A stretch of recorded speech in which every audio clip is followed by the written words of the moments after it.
జిల్లా వ్యాప్తంగా గణపతి నవరాత్రి ఉత్సవాలు వైభవంగా సాగుతున్నాయి. మండపాల వద్ద నిత్య పూజలతో ఆధ్యాత్మిక కార్యక్రమాలు కొనసాగుతున్నాయి. అటు ప్రధాన ఆలయాల్లోనూ భక్తుల సందడి నెలకొంటుంది.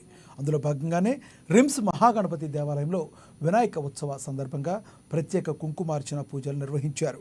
అలాగే కమిటీ ఆధ్వర్యంలో చేపట్టిన కార్యక్రమానికి మహిళలు, భక్తులు పెద్ద ఎత్తున హాజరై సామూహిక కుంకుమార్చన పూజల్లో భాగస్వాములయ్యారు. పూజాది క్రతువులు నిర్వహించి స్వామివారిని ఆరాధించారు. భక్తి ప్రపత్తుల నడుమ గణపతిని కొలిచి హారతులిచ్చారు. సర్వమంగళమాంగళ్యే శివే సర్వార్థసాధికే శరణ్యే త్రయంబకే గౌరీ నారాయణీ నమోస్తుతే. ఆ గౌరీ పుత్రుడైన ఆ మహాగణపతి విఘ్నేశ్వరుని ఆలయంలో ఆ గౌరమ్మ తల్లికి అనగా ఆ విఘ్నేశ్వరుని యొక్క మాతకి అమ్మకి కుంకుమార్చన, గౌరీ కుంకుమార్చన ఈరోజు గణపతి నవరాత్రుల గణపతి బ్రహ్మోత్సవాలలో భాగంగా ఈరోజు మహాగణపతి దేవాలయంలో కమిటీ ఆధ్వర్యంలో ఈ కుంకుమార్చని నిర్వహించాము.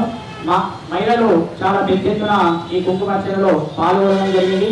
కుంకుమార్చన మరి ఎందుకు చేయాలి? మహిళలకు సౌభాగ్యము, సంతాన ప్రాప్తి, సిరి సంపదలను పొందడానికి మహిళలు ఈ కుంకుమార్చనని చేస్తూ ఉంటారు.